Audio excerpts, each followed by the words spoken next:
Hello Lavanya గారు. Hello శ్వేత. లావణ్య గారు, ఈరోజు ఒక డిఫరెంట్‌గా కొంచెం ఉన్న విషయాన్ని కొంచెం విడమర్చి మాట్లాడదాం. ఓకే, తప్పకుండా. ఓకే. బేసిక్‌గా ఏంటంటే అందరికీ సిబ్లింగ్స్ ఉంటారు. కాకపోతే ఏంటంటే సిబ్లింగ్స్ అంటే మనకు తెలిసినంత వరకు చిన్నప్పటి నుంచి కలిసి కూర్చొని ఆడుకోవడం, అప్పుడప్పుడు తిట్టుకోవడం, వాటర్ బాటిల్స్ దగ్గర, రిమోట్‌ల దగ్గర కొట్టుకోవడం లాంటివైతే మా ఇంట్లో కూడా జరుగుతూ ఉంటాయి. కాకపోతే ఇప్పుడున్న సిబ్లింగ్స్ ఎలా అయిపోయారు అంటే ఆస్తుల కోసం గొడవలు పడి, రోడ్ల మీదకెక్కి, కొంతమంది సెలబ్రిటీస్ ఫ్యామిలీస్‌లో అయితే బయటకొచ్చేసేసి ప్రెస్ మీట్‌లు పెట్టి మరీ చాలా దారుణంగా జరుగుతుంది బయట పరిస్థితి. అంటే డబ్బు ఉండకపోవడమే కొన్ని సందర్భాల్లో మంచిదేమో, డబ్బున్న దగ్గర నుంచి మనుషులు శత్రువులవుతున్నారేమో అన్న ఒక ఫీలొస్తుందనమాట. జనరల్‌గా మీరైతే ఏం సజెస్ట్ చేస్తారు? అంటే డబ్బుండి ఆ ఫ్యామిలీ బాండ్, ఆ డబ్బుండి గొడవలు పడడం బెటరా? డబ్బు లేకపోయినా గానీ హ్యాపీగా ఉండడం బెటరా?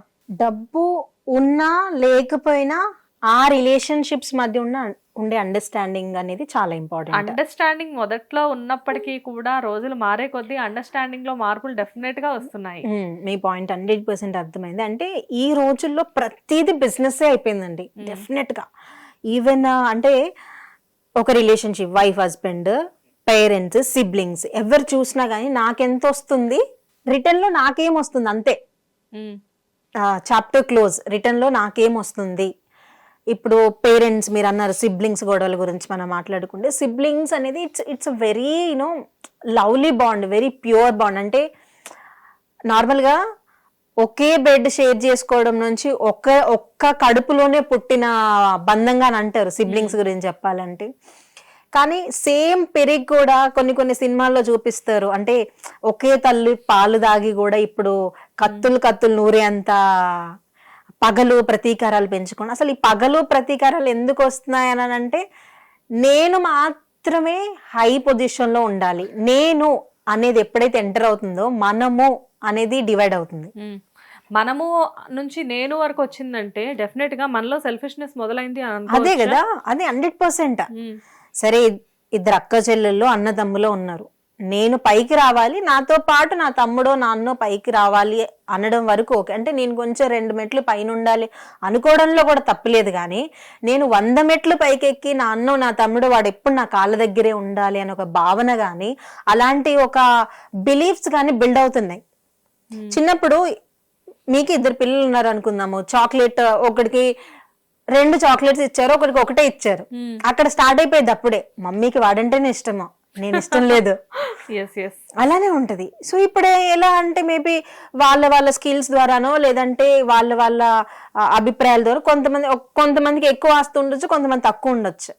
మరి నాకే నా చెల్లి అనే అభిప్రాయం ఉండాలి కదా, అది లేదు. వాళ్ళు ఎందుకు ఎదుగుతున్నారు, నేను ఎదగకపోయినా పర్వాలేదు కానీ ఆ వ్యక్తి మాత్రం ఎదగొద్దు, ఇలాంటి మెంటాలిటీ ఎక్స్పెషల్లీ మన ఇండియాలో 80% అబౌవ్ హౌస్ హోల్డ్స్ లో ఉంది.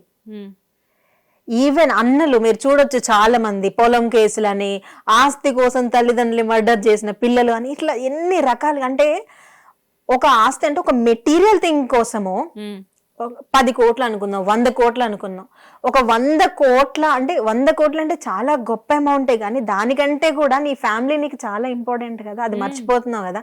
నేను కష్టపడి సంపాదించిన తండ్రి తల్లుల మీదకి చేయెత్తే రేంజ్ లో తయారవుతున్నారు పిల్లలు ఆస్తి కోసం. ఒకవైపు చూసుకుంటేనేమో అనాథాశ్రమాల్లో, వృద్ధాశ్రమాల్లో తల్లిదండ్రులు పెడుతుంటే, ఒకవైపు చూస్తేనేమో వాళ్ళని అన్నం పెట్టకుండా రూమ్ లో బందీలుగా ఉంచి. మనం ఒకటి గుర్తుపెట్టుకోవాలి, మనం కూడా ఆ సైకిల్కి వస్తాం ఒక రోజు, మన పిల్లలు మనల్ని చూస్తూ పెరుగుతున్నారు. మరి నేను ఆ సైకిల్కి వెళ్ళినప్పుడు నా పిల్లలు కూడా నన్ను ఇట్లా ట్రీట్ చేస్తే I am ready for that అనేది క్వశ్చన్ డెఫినెట్ గా వేసుకోవాలి. నేను ఒక చిన్న స్టోరీ చెప్తాను మీకు, లాస్ట్ టైం కూడా చెప్పున్నాను అనమాట. ఒక ఇంట్లో 4 ఉన్నారు మంచిగా, కొడుకు తల్లి తండ్రి, అంటే కొడుకు మేబీ 9 years 7 years ఓల్డ్, తాతగారు ఉన్నారు. సో తాతగారికి ఎప్పుడు కూడా కుక్క తినే పళ్ళెంలో కోడలు అన్నం పెట్టేది, ముసలాయన పాపం. ఓకే. రోజు మనవడు ఎప్పుడు గమనిస్తున్నాడు రోజు. సో చాలా హర్ష్ గా మాట్లాడేది, చాలా ఇబ్బంది కంటే ఆయన్ని మామగారు అనే రెస్పెక్ట్ కూడా లేకుండా చూడడం స్టార్ట్ చేసి, మనవడు చిన్న పిల్లాడు 7 years 9 years ఓల్డ్, చూస్తూ ఉన్నాడు అనమాట. సో వాడు అట్లాగా ఇయర్ గడిచిపోతుంది, నెక్స్ట్ ఇయర్ వచ్చింది అనమాట. సో వాళ్ళ పేరెంట్స్ యానివర్సరీ వస్తే చిన్నపిల్లలు గిఫ్ట్స్ రెడీ చేస్తారు, హ్యాపీ యానివర్సరీ అని. సో ఈ బాబు మమ్మీ డాడీ మీకు ఒక మంచి గిఫ్ట్ రెడీ చేస్తున్నాను అంటే వాళ్ళు చాలా ఎక్సైట్ అయ్యారు. ఇంత చిన్న కొడుకు మాకోసం ఏం చేశాడని అందరిని హాల్లోకి పిలిచాడు. అంటే ఒక గ్యాదరింగ్ పాయింట్ కి పిలిచి వాళ్ళని కళ్ళు మూసుకొని చేతులు చాపండి అన్నారు అనమాట. సో చేతులు చాపినప్పుడు ఇక్కడ మీరు నిజంగా ఆ అబ్బాయి చేసిన విషయాన్ని అభినందించాలి. వాళ్ళ చేతిలో ఒక ప్లేట్ పెట్టాడు, పేరెంట్స్ చేతిలో ప్లేట్ పెట్టాడు. వాళ్ళు కళ్ళు తీసి చూసి షాక్ అయ్యారు. ఈ ప్లేట్ ఏంట్రా, ఇది తాతగారు తినే ప్లేట్ కదా అని అంటే, ఇదే డాడీ నేను కూడా పెద్దగా అయిన తర్వాత మీకు ఈ ప్లేట్ లోనే అన్నం పెడతాను, నేను తాతగారికి మీరు ఇలానే పెడుతున్నారు కదా, నేను అది రోజు చూస్తున్నాను, సో అదే మీ గిఫ్ట్ అని. అంత చిన్న ఏజ్ లో ఇది చాలా ఇన్స్పైరింగ్ స్టోరీ అన్నమాట. సో మన పిల్లలు డెఫినెట్ గా అలా తయారవుతారు. డెఫినెట్ గా లావణ్య గారు, ఇక్కడ నాకు ఇంకొక విషయం గుర్తొచ్చింది. రీసెంట్ గా నేను మా ఫ్రెండ్ వాళ్ళ ఇంటికి వెళ్ళాను. వాళ్ళ ఇంటికి వెళ్ళిన తర్వాత వాళ్ళ బాబు చాలా చిన్నోడు. వాడికి అసలు వాడు అలా మాట్లాడతాడని నేను ఎక్స్పెక్ట్ చేయలేదు. 3 years ఉంటాయేమో. ఏదో టాపిక్ మీద వచ్చి మా అబ్బాయి, నువ్వు పెద్దయ్యాక ఏం చేస్తావు అంటే, నేను ఇక్కడ ఉన్నాను, పెద్దయ్యాక USA వెళ్ళిపోతా అని చెప్పాడు. చెప్తే వాళ్ళ పేరెంట్స్ అన్నారు, అప్పుడు నువ్వు US వెళ్ళినప్పుడు మా మమ్మీ డాడీని కూడా నీతో పాటు తీసుకెళ్ళిపోతావు కదా నాన్న అంటే, ఎందుకు తీసుకెళ్తాను, మన గ్రాండ్ పేరెంట్స్ మనతో ఉండట్లేదు కదా, మిమ్మల్ని నేను ఎందుకు తీసుకెళ్తా, మీరు ఇక్కడే ఉంటారు, నేను నా వైఫ్ అక్కడ ఉంటాము నా కిడ్స్తో అన్నాడు. అసలు వాళ్ళ మమ్మీ నేను షాక్. అంటే పిల్లలకి చాలా తెలుసు, చాలా వాళ్ళు షార్ప్, చాలా అబ్జర్వ్ చేస్తారు. ఒక డస్టర్, ఒక స్పాంజ్ ఎట్లా వాటర్ ని అబ్జర్వ్ చేస్తుందో. సో అన్నదమ్ములు కానీ అక్క చెల్లెలు కానీ నిజంగా గుర్తుపెట్టుకోవాలి, ఆస్తుల కోసం బంధాలు మాత్రం అస్సలు చంపుకోకండి. కరోనా లాంటిది ఏదో రేపు వచ్చింది అనుకో, నీ ఆస్తులు ఉండవు ఏముండవు, రేపు ఆక్సిజన్ బెడ్ కోసం నీ అక్కో నీ తమ్ముడో నీ వెంటుంటారు కానీ నీ ఆస్తి రాదు. సో కూర్చొని మాట్లాడుకుంటే ఏదైనా, ఈ రోజుల్లో చాలా మంది మీడియా ఎక్కుతున్నారు, పర్సనల్ లాగే ఉండాలి. అంటే ఇంట్లోది బజార్ని వేసుకునే స్థితికి, వాళ్ళున్న స్టేటస్ ని మర్చిపోయి, వాళ్ళ ఎడ్యుకేషన్ మర్చిపోయి, మా రెస్పాన్సిబిలిటీ ఏంటి, మా కుటుంబానికి ఉన్న క్రెడిబిలిటీ ఏంటి అన్నీ మర్చిపోయి మీడియా ముందు బూతులు తిట్టుకోవడం, మీడియా ముందు కొట్టుకోవడము.